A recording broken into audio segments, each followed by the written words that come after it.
Welcome to episode 8 of season 2 of Running Denver TV. I'm your host, Lonnie Summers. On today's show, you're going to meet a very special person, Chad Pritchard from Team Red, White, and Blue. Plus, we're going to be talking about training for stair climbs. And of course, we'll be doing review and preview. At today's location, we're in a very beautiful area. And in fact, something very special happened today with the area as well, is that a new trail system opened up that can now take you from Golden to Boulder, which is really nice because a lot of people that cycle always have to be on the side of the road. And if you've ever been on Highway 93, it can be a little dangerous. So now you can avoid that. And as a runner, hey, now we got the opportunity to actually run from Golden to Boulder, but we're off a little bit to the west of that. And it's a very beautiful place with 20 miles of trails, perfect for hiking and trail running. Can you guess where we're at? Stay tuned and find out.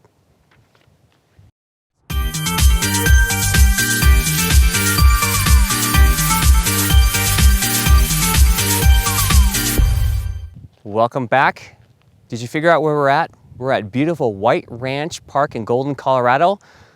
And like I said, there are over 20 miles of trail up around here with hiking, biking, and even horseback riding. In fact, we just saw a herd of horses go by. There's also, again, a lot of wildlife, beautiful meadows and a canyon and some awesome rock formations. It's located just off of Highway 93, about a half an hour drive from Denver. Now that spring is just around the corner, we highly recommend getting out here soon to check this out. I understand there's some beautiful trails. You go in about a mile and you actually get a little bit of a climb, but then there's all these trails that go up and around, and it's absolutely beautiful. And so we highly recommend you get out here. In fact, our guest today is Chad Pritchard, and this is one of his favorite places to train. We'll be right back with an interview with Chad.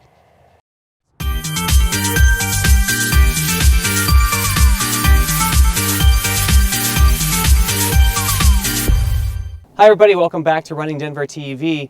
No doubt if you've been attending any races lately, you've seen a lot of the American flag, and that is all because of Team Red, White, and Blue. And I'm happy to have Chad Pritchard here with Red, White, and Blue. And it's a really great group. A lot of numbers in your team that are building up across the United States. So tell us more, first of all, about yourself. Team Red, White, and Blue is an organization that helps veterans, and that's what I am. I'm a 11-year Army combat veteran. I served in the U.S. Army from 95 to 2006, and one thing that I found in myself is that becoming a soldier is a lot easier than taking off that soldier uniform, and so Team Red, White, and Blue is something I found that's really helped get me back into the society as far as running and whatnot.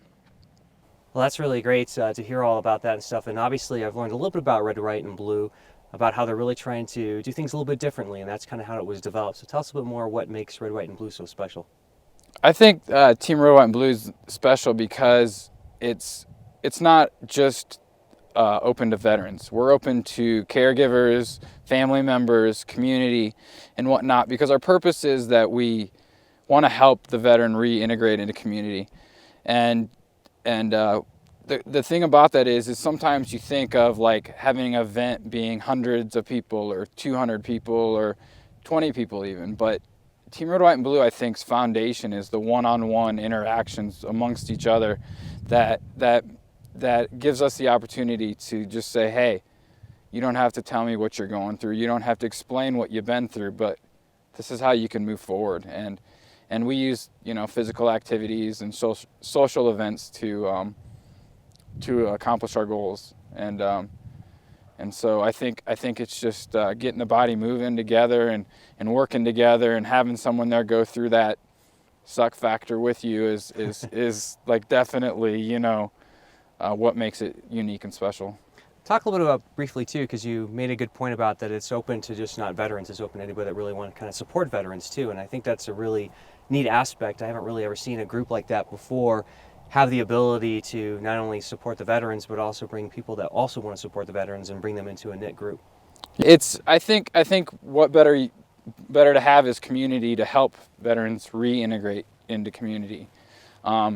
It's a two-part series. I don't think veterans completely know how to be a civilian again. I don't think veterans completely know what community is. We understand what teams are and platoons are and companies are and battalions are and whatever the Navy or Air Force calls their people. I can only speak on Army terms, but the fact is that we are growing in immense numbers because it's not just the camaraderie of the veteran, it's camaraderie of community, and I think that's what makes it just amazing, because you get to have that. We all wear the eagle, and one person next to you don't know their story. You just know they're out there, and I think it helps. I think it helps to wear the eagle. Tell us a little bit more about yourself. Coming home for me was a huge challenge. I didn't know how to deal with that for a long time. I was diagnosed with PTSD, and I think a lot of us were. But the thing is I didn't know how to deal with my problems for a long time. And the biggest thing that I did for about 8 years was I downed myself in drugs and alcohol, and I tried to self-medicate the problems away. And the thing is that in those 8 years, it almost killed me. I ended up doing lots of hard drugs and lots of alcohol, and I mean, I'm not talking just like on the weekend warrior. I'm every day, and I think that's what a lot of veterans face. We have so much trauma in our life, and we come home, and all we want to do is have a good night's sleep. And I think the key is that, when I started drinking, I never said I want to be an alcoholic when I grow up, or I want to be a drug addict, or I want to be this or that. It was just, I just don't want to have to see those images, or I just don't want to have to feel that trauma, or I just don't want to, just have those thoughts roll through my mind. But the good side to this story is, I kind of hit rock bottom, I think, and I had an opportunity in 2013 to clean my act up, and I jumped on it, and I started getting sober. One of the biggest things that helped me with sobriety was Phoenix Multisport here in Denver, which is a sober active community. They help those that are in recovery do physical activities and whatnot. Once I found that location and started getting in shape and whatnot, I ended up finding Team Red, White, and Blue later on that year. And ever since I found Team Red, White, and Blue and Phoenix Multisport, I went from an overweight and out of shape, drug addict to what I call an athlete now. And I'd much rather be an athlete than go back to those days of addiction. So Chad, that's quite an amazing story, and first of all, thank you very much for your service and everything you've done for our country, and I'm glad that you're able to find these programs, because I think you are pretty inspirational in how everything that you've gone through, and hopefully that can help a lot of people out there. We all kind of battle our demons and stuff, and I think we all have our different rock bottoms, and hopefully that can help bring them up as well. But this all kind of leads us into running as well. So what's running given to you? Running's given me a purpose. It's given me the joy that I didn't know existed. It's given me that outlet that I don't have to drown in a bottle. It's given me a clear head, I guess is the word. I can have the weight of the world on my shoulders and be stressed out or whatever and go for a run, and it's like in that moment it's like the care of the world is not there, and like I've explained, I have PTSD, and sometimes my mind just kind of goes into a spiral downward, and it's amazing how I can be in chaos and can't figure out simple things, but yet I can stop and leave and not deal with those problems, go for a run and come back, and it's like all of a sudden I can take on the world. And I don't know what's happening physically, I don't know what's happening in my mind mentally, but it's truly given me kind of a tool to use to deal with stress and anxiety, and again, just it gives me joy to run. Yeah. But how often are you running per week? I run probably 4 to 5 days a week, it's been interesting because I've just kind of finally found my niche a year and a half into running, and I found that I prefer the trails when I run. Yeah, and we've got some great trails where our location is out here as well. What events are you going to be signing up for? This year, I've been asked to be on the Colorado 200 relay. I'm taking on the 100-mile leg of that relay. I'm also doing Ragnar, the trail series. I think that's in June. The Colorado 200 is actually in July. I'm going to be pacing a buddy that's doing Leadville with Team Red, White, and Blue. And the cool part is I've never actually met this gentleman. He found me through Team Red, White, and Blue. Wow. He's based out of Houston, I think, Texas. And so he's coming up, and I'm going to help him hopefully do 50 miles of Leadville. And then I'm going back to Texas in September and doing it's a J&J reunion race through Tejas Trails. It's 100K. So the one thing that just caught my attention, and probably yours on watching the program too, is you are doing a 100-mile leg of a 200-mile run? Yeah, the Colorado 200 is 4 legs. I believe 2 of them are around 25 miles. One of them's 50 miles, and one of them is 100. Wow. And I've never even done 100 miles, but I'm going to go for it. Well, I have no doubt of everything that you've gone through that you'll be able to rise up and definitely take it on. Chad, thank you so much for being out here today. If people want to learn more about how to be part of Red, White, and Blue, how would they do that? Yeah, I think the biggest thing for Team Red, White, and Blue is if you just go to teamrwb.org, up in the right-hand corner of the website says how to get involved and join the team. It takes literally 30 seconds. I think they ask for your name and your email and what city you're in, and that's it. And I think the biggest thing is just get out and try something. We do all kinds of activities: running, rock climbing, CrossFit, social events, cycling, and it's a great way to get out and do it as a team and support those that supported you for a long time. Thanks, Chad, so much. And again, if you want to get involved with Red, White, and Blue, which I highly recommend you do, you see them everywhere at events, especially in the last 12 months. Make sure you go to Team RWB on the internet, sign up, help support our troops. If you'd like to see other interviews or the full interview with Chad, please go to runningdenver.com.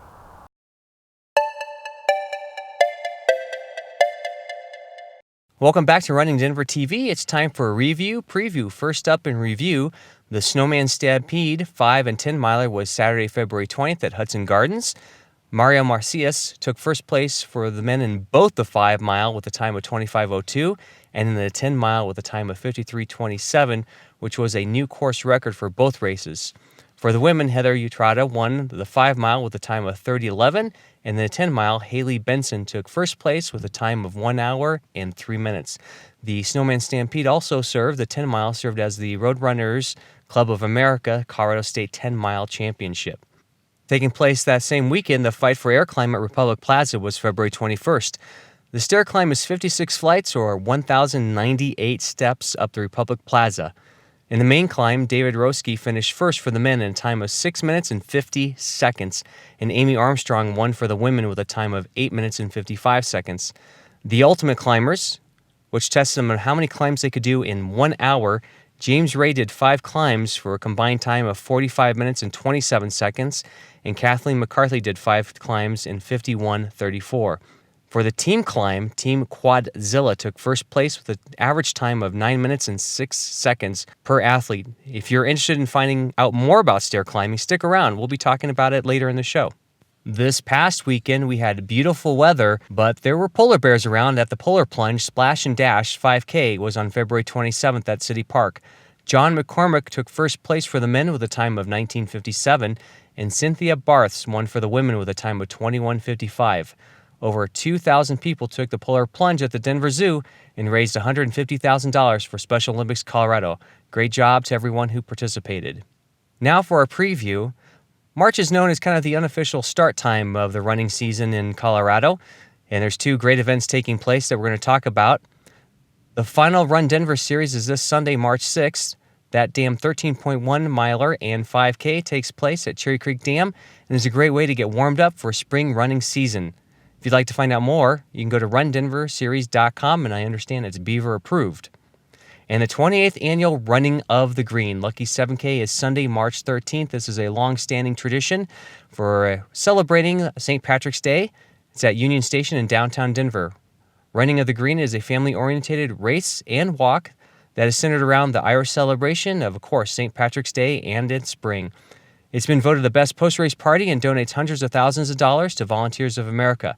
I encourage you to register and be part of this annual festival event. Register at rotg.org. And that wraps up Review Preview. We're going to talk a little bit about stair climbing. Now, the wonderful thing about running is we have a lot of different variations of things that we do with running. We do triathlon, and we do trail running, and we do road running, and we get into obstacle events and color runs and things like that. And actually, a sport that's been around for quite a while is stair climbing, which a lot of people may not even really realize. And two great groups that do a lot of them around the United States are the Cystic Fibrosis Organization as well as the American Lung Association, which is for obvious reasons. And about a week ago in Denver, we had the American Lung Association Fight for Air Climb at the Republic Plaza in Denver. And yours truly, actually, while I've been behind the scenes for many years, partook in the event and actually raced the event. It was arguably one of the toughest events I've ever done. And this is coming from somebody that has done marathons and even an ultra. It's a very intense thing, and you make the mistake of going out really fast, and it is incredibly hard, and your legs lock up and nothing flat. But it's quite an amazing sport, and one of the things that I've talked with a lot of elites about, that I've become really good friends with over the years, is how incredibly great of a workout it is. And it is another variation of running, and a lot of times it's known as tower running because you're running up a building as fast as you can. And everybody thinks that it's not that difficult, but it really is. And I encourage you, if you've never done one before, you should get involved with that. In fact, we are lucky in Colorado. Not only do we have a lot of mountains and things to climb to help us train, but with the Fight for Air Climb, and then the Cystic Fibrosis actually has an event in June that's going to be taking place out at Sports Authority Field at Mile High, where you get to climb around the stadium. And that same month, also, Children's Hospital Colorado has an event at the Air Force Academy at their stadium, Falcon Stadium, doing the exact same thing. So there's a lot of great opportunities to get involved in doing these climbs. And I think they're a really fun thing to do. And I want to tell you a little bit about how to train for them as well, because if you've never done one, I encourage you to do it. You got to get out there and try it. And one of the most important things is, and this seems completely obvious, and and this was probably paid for the government that spent millions of dollars to come up with a study, but if you want to get good at stair climbing, guess what? Climb stairs. But here's the key thing, is that when you are climbing them, one of the things to do is that you sometimes want to be able to use your upper body. So a lot of people think that you want to just start running up the stairs as fast as you can, and it's more about pace, it's more about quick pace, because if you try to run upstairs as fast as you can, you're only going to make it about 10 stories, and then you're going to be shot. The one thing that about stair climbing is that it's a aerobic and anaerobic activity that hits you all at once. You are trying to bring in oxygen so quickly into your body through your lungs, and that exchange of getting carbon dioxide out of your body and get oxygen in and feed your muscles so that they can continue to go, happens so fast, and that exchange happens so fast that you go into a lactic acid issue right away, and your muscles will lock up very quickly. So I made the mistake the first time I ever actually unofficially did a stair climb, sweeping up an event, and went up real fast, and I got about barely 10 stories into it, and I could barely move my legs at all. So the most important thing is that when you're doing a stair climb is you just want to take it at a quick pace. The other thing too than stair climbing is you might wonder, well, I bet you take 2 stairs at a time, or you take stairs really small steps really quickly going up each staircase or each stair. The truth of the matter is that it's kind of both. It depends a little bit on the stair system. If you can do 2, that's great. But you may not do that for the whole time. Switch off. So a lot of times when the elites, you might think they're just running up those things as fast as they can. And yeah, there's a couple of them that are completely, I think, bred with mountain goats that they can do that. But the reality is that a lot of times you alternate. So you might do a stairwell where you're taking steps by every 2 steps, and then the next one you switch off. And that'll actually save your muscles quite a bit of time. That will actually save your muscles so that you have a lot of energy left and not overtax any one of them, because you will be using different muscles whether you're doing single step or double step. The other thing too is I highly recommend about stair climbing is it's a fantastic exercise for staying in shape, and it's a great exercise to help acclimate you with all your running and actually help improve your running, because it helps really strengthen those legs and your quads, and it gives it a different variation that we're not used to. Plus, cardiovascularly, it's fantastic because it is, even though it's a short burst of time that you're climbing these things, it will do wonders for your VO2 max and cardiovascular system. To give you an idea, I'm used to running marathons, and I have never actually ever wanted to felt like I was going to puke after doing a marathon, but I can tell you after doing a stair climb, I certainly thought I was going to puke. It was the hardest 10 minutes of exercise I've ever done, and if you've ever done CrossFit, it's a little bit kind of like the same thing, very high intense. So those are some basic tips, nothing really extravagant about it, but I highly encourage you, and we're going to be showing some pictures of some stair climbers and things like that through this, to get involved with it. If you want to find out more about stair climbing, there's towerrunningusa.com. They have a lot of great tips and information out there, and highly get involved in that. And believe it or not, there are world and US rankings, so get out there and get ranked. Thank you for joining us again for Running Denver TV. And thank you to Chad for being part of today's episode. I hope you really learned a lot about that, and I encourage you to please get involved with the Team Red, White, and Blue. Visit them at teamrwb.org. And to see other great episodes of Running Denver TV, please visit us at runningdenver.com.